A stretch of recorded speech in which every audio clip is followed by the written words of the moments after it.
Oh boy.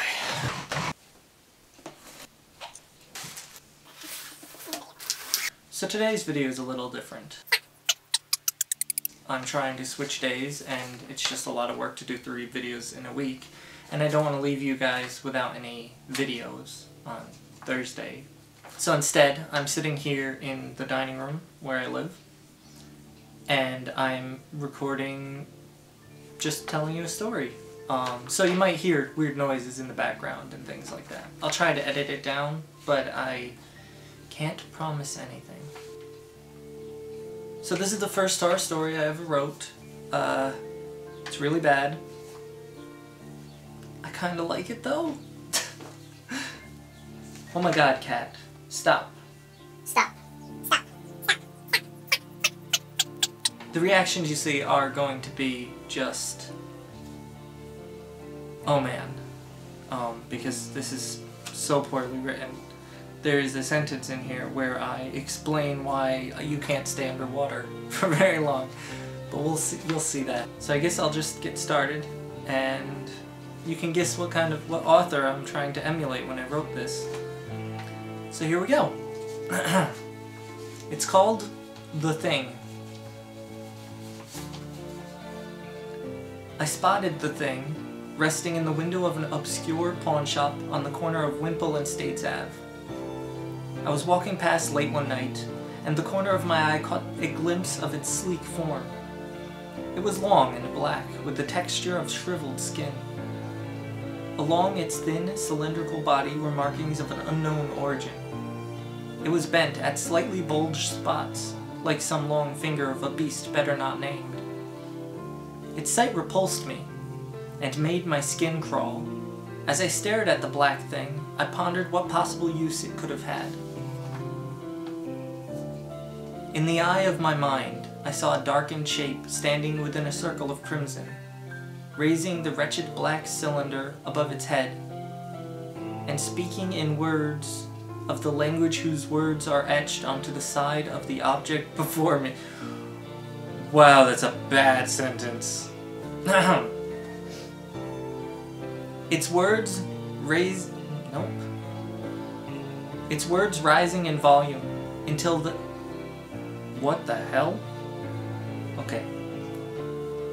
I'm stumbling because it's just so bad. Its words rising in volume until in the apex of its yelling, the creature, amidst its madness, glanced down. Its yellow eyes, which till now had been invisible to me, locked onto my gaze.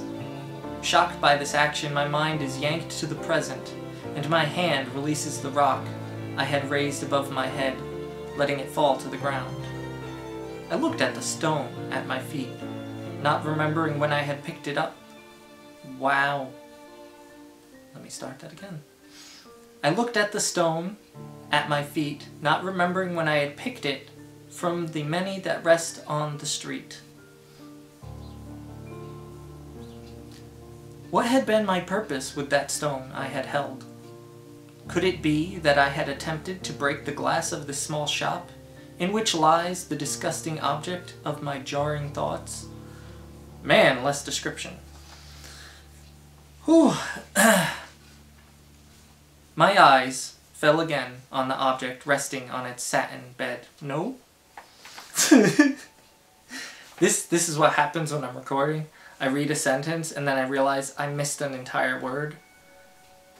And you know what that means? That means that that word probably shouldn't be there. My eyes fell again on the object resting on its red satin bed, but I only looked for a moment, yanking my eyes away so I am not whisked to that place with that darkened creature whose eyes seemed to do more to me than entice the hidden fears from deep within to the surface of my mind.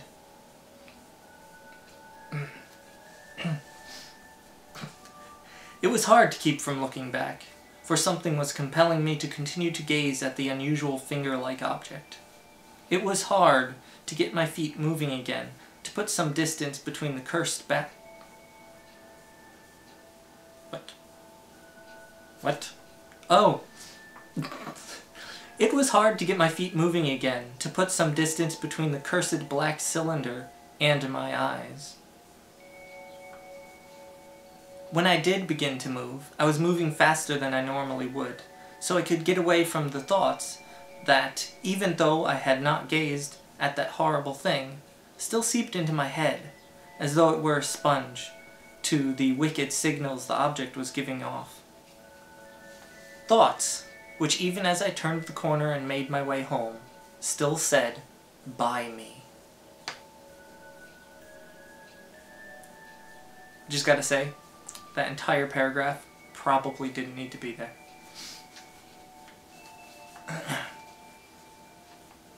Upon arriving at my home, still plagued by those thoughts of horror that were filling my mind, what the hell? Here we go again. Upon arriving home, still plagued by those thoughts of horror that were filling my head, I stumbled into the bath. Maybe cleansing my body would help me cleanse my mind, as I usually found that when getting out from a long bath, my mind seemed just... Maybe cleansing my body would help me cleanse... Okay, so here is something that I see in a lot of other stories, and I'm seeing it in mine because, you know, just sentences that just go on way too long. Maybe cleansing my body would help me cleanse my mind, as I usually found that when getting out of...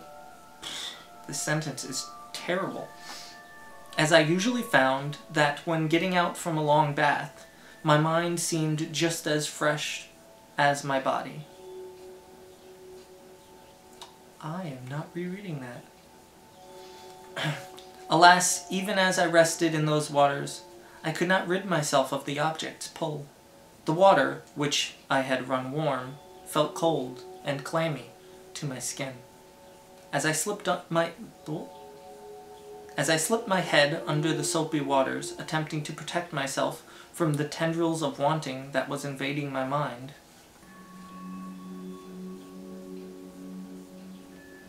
though its help was not evident, whatever help it did give was short-lived, for I had to pull air into my lungs and could not underwater, so I had to lift my head above the waters again. That's the sentence. Jesus. Oh, here's another good one. As I lie there looking at the speckled ceiling, of which I had paid a large sum of money to have installed, I realized that a faint noise was coming from beneath the surface of the very waters in which I sat. That growling noise startled me so... Oh, I skipped a word. The growling noise startled me greatly, so that I leapt from the cold, clammy waters to the freezing touch of the air.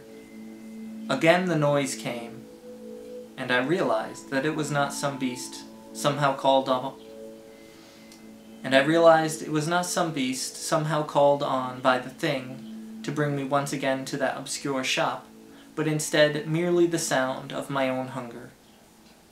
In my newly found madness, I had forgotten to feed myself, and my body had taken this time to tell me of this fact, so I dressed myself the best I could, while still trying to dodge the thoughts of that horribly powerful thing. My cupboards were full, so I decided to make myself one of my favorite dishes, in an attempt to calm my mind. This ordeal was causing my hands to shake. Oh, that's not a single sentence. I keep hitting these sentences and expecting them to go on, and then they just don't. They just stop, and I have to just deal with it, which is why some of them are sounding kind of weird. Okay. This ordeal was causing my hands to shake as I put the pot on the stove. I sat waiting for the water to boil, occasionally stirring the pot of pasta. The boil started low, and rose similar to the creature's yell, and even as I sat there, I thought I heard again the horrible language whose very syllables caused my thoughts to return to that thing which stands in the middle of that circle of crimson. That sentence was the size of a paragraph. I'm not kidding. As if no time had passed, it still stared at me with those...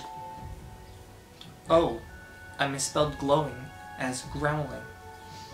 As if no time had passed, it still stared at me with those glowing yellow eyes. And still, it had the wretched object above its head. It lowered the object now, as it began to make its way toward me. I felt a deep sense of dread, as I wondered what purpose it may have. I attempted to step backwards, and a cold feeling covered my leg. Pulled again from my thoughts, I found myself standing in front of the pawn shop, which held the thing, and was shocked to find that my savior had been a puddle, of which I had... Oops. My savior had been a puddle, of which I unintentionally stepped into.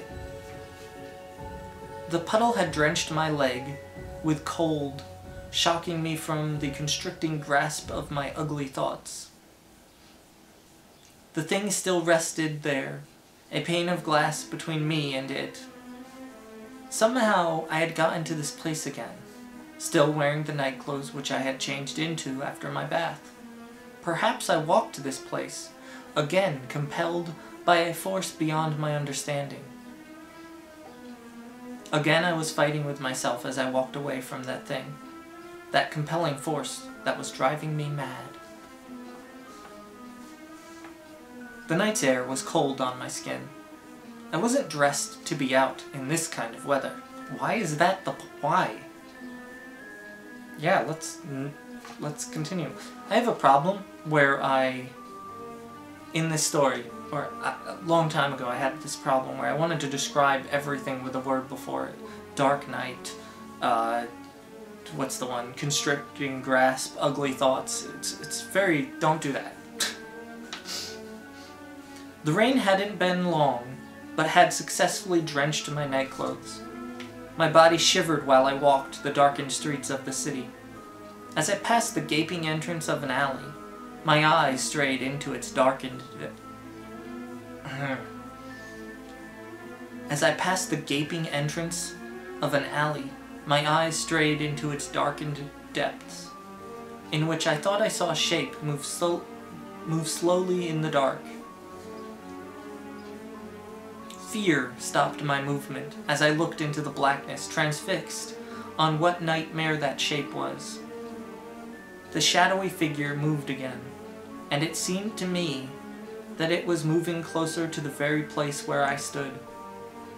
I attempted to force my legs to move, force them to get me away from that shape which was moving at a faster pace now.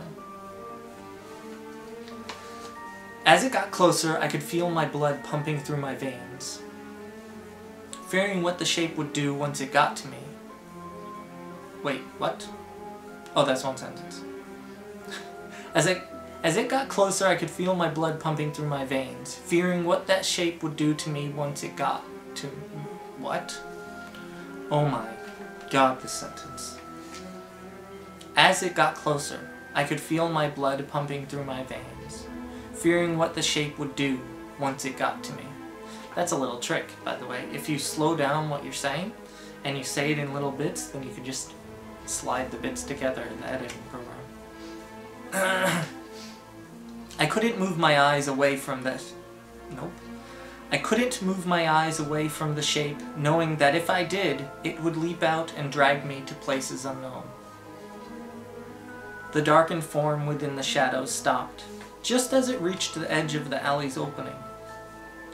For what seemed like years, it stood there, unmoving, while I was stuck, my eyes never leaving its blurry form. The minutes passed as we stood, separated by nothing but a few inches of air. I fought against the fear that left me transfixed in my place. As the shape reached out of the shadows toward me. Oh my God. I keep doing that. I keep weirdly ending sentences. To my horror, the hand was far from human, and each finger seemed identical to the horrible thing which lay in the pawnshop streets behind me. At that moment, I overcame the fear which left me paralyzed in my place. As fast as I could, I ran toward my home. never looking back for fear that if I did, I may see it behind me, fearing that I may watch as it opens those horrible eyes that rest somewhere within its shadows, those glowing yellow eyes that pushed far. Nope, that's not far. That was not a mistake of the writing. That was a mistake of me reading. Oh. Those glowing eyes that pushed fear into my heart and made my soul quiver in fright. The creature I had seen in my mind had come to... Oh, that needed a period. I see. The creature that I had seen in my mind had come to reality. Period. What purpose it had, I did not know. It seemed to be attracted to me, like it was I who put that wretched object behind that dark pawn shop window. I was panicked. What if the thing came to my home? My breath came out ragged when I finally reached my front steps. I opened the door and ran through the house, turning on all the lights, as if the light could keep the wicked shape away. When I went into my kitchen, I found that my noodles had boiled over and made a mess on the stove and floor. My hunger forgotten, I turned off the stove... What? My hunger forgotten, I turned off the stove and ran into my bedroom, shutting the door behind me. I have no commas in this writing. None. Just, that's how bad it is. I sat on my bed, staring at the door to my bedroom, watching and hoping that whatever it was that was after me didn't find where I lived. The night drawled on slowly as I sat there staring at my bedroom door. My vigilance didn't last long as my eyes began to droop. The tiredness I felt seemed unaffected by the brightness of the room in which I sat, as if the Sandman had a sick sense of humor. I slowly drifted off to sleep. I really like that sentence. I am proud of myself. Okay. As if the Sandman had a sick sense of humor. Dang, I like that. I was awoken in my darkened bedroom. Had I shut off the light before dozing off? I couldn't remember, though. I couldn't remember, my mind fuzzy from the sleep I had. A sound drifted to my ears and jolted me completely awake. There was a light scraping coming from my half-open closet. Like claws on wood, the sound echoed throughout. Like claws on wood, the sound echoed throughout my dark bedroom. From the darkness of my closet, a hand reached out, gripping the end of the doorframe. The hand again matched the vile thing sitting in the pawn shop, half a city away. I noticed, just before madness and terror hit me, that it was missing a finger on its dark hand. Buy it. The voice. Nice. Ooh. Buy it. The voice was slightly coarse, and filled with a snake-like evil that froze my core and left me whimpering. Buy it. Then the eyes opened. Those evil glowing eyes broke what little sanity I had left. I would not let this thing have me on this night. I leapt from my bed and ran to the window, throwing myself through it. My body plunged the 17 floors in slow motion. Down below I could see the ground, the only thing that would save me from my madness. To my horror, I began to spin slowly as I plunged toward the sidewalk below, till I had turned so that I could see the very window out of which I had leapt. The last thing I remember seeing. The last thing I remember seeing is the yellow of that creature's eyes, whose finger rested in that pawn shop I would never see again. Now I gotta give myself props. I really like that I used "to my horror" as the guy was going to falling to his death, because that implies some deeper thinking about the idea of fear, and I like that. Anyway, I'll catch you guys later. I'm just gonna leave this right here, and yeah.